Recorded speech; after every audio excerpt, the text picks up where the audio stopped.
قرآن پاک نے نا اہل یہود کی ایک عادت بیان کی.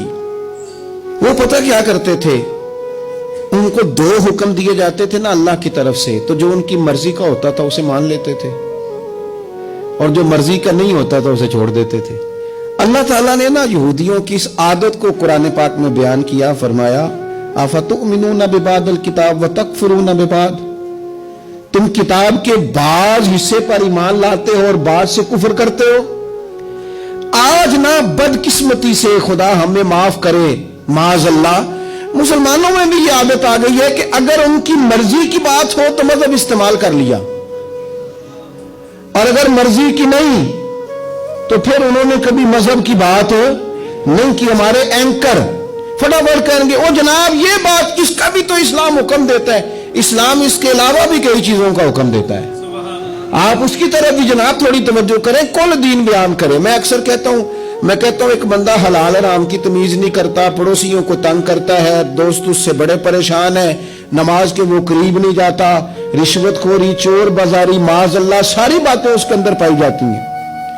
لیکن اب اس نے کرنی ہے دوسری شادی.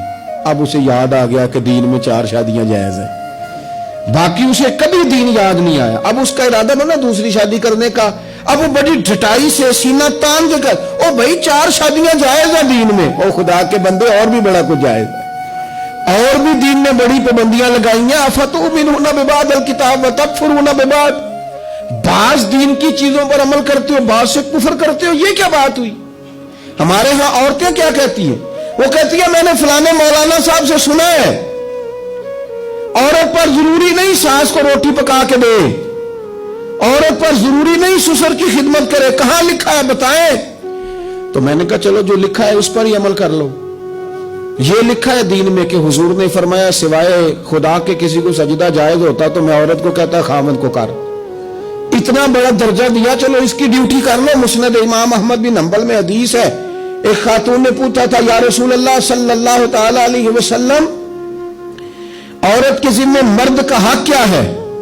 تو حضور نے فرمایا اگر مرد کی ناک سے پیپ نکلے اور عورت اپنی زبان سے صاف کرے تو پھر بھی خامن کا حق ادا نہیں ہوتا. تو چلو بی بی سے کوئی اس پر عمل کر لے. اور اگر عورت کہتی ہے میں نے عمل کرنا ہے تو پھر دین نے اسے کہا وَقَرْنَ فِي بُيُوتِكُنَّ, اپنے گھروں میں ٹھہری رہو, نکلو ہی نہ, بغیر مجبوری کے گھر سے نکلو ہی نہ. تو اس پر عمل کرو, صرف جو تمہاری مرضی کا ہے وہ دین ہے. بعض مذہبی لوگ بھی یہ کام کرتے ہیں, جو ان کا مخالف ہو گیا وہ بے دین ہو گیا, جو ان سے پھر گیا وہ بے دین ہو گیا. آپ دین کو استعمال تو نہ کریں, دین کو رہبر بنائیں, اپنے مقاصد حاصل کرنے کی سیڑھی نہ بنائیں. اتنا ظلم نہ کریں اپنے اوپر کہ آپ نے دین کو اصول مقصد کی سیڑھی بنا لیا, دین کو آپ نے بنیاد بنا کے ذاتی قد اونچے کرنے شروع کر دیے. دیکھو میرے حضرت صاحب رحمت اللہ علیہ, سیدنا تاج الشریعہ رحمت اللہ علیہ کی خدمت میں نا ایک صاحب آیا کرتے تھے, پھر وہ آنا چھوڑ گئے. تو کسی شخص نے کہا وہ گمراہ ہو جائے گا یہاں نہیں آتا. تو حضرت صاحب فرمانے لگے خبردار, کیوں گمراہ ہو جائے گا, ہم کوئی معیار ہدایت ہیں؟ دعا کرو جہاں بھی رہے اللہ اسے دین پہ قائم رکھے. آپ اس چکر میں نہ پڑے, ان تعصبات کا شکار نہ ہو. آپ تھوڑا سا مہربانی کریں, دین سارا ہے تو سارے دین پر ہی عمل کریں.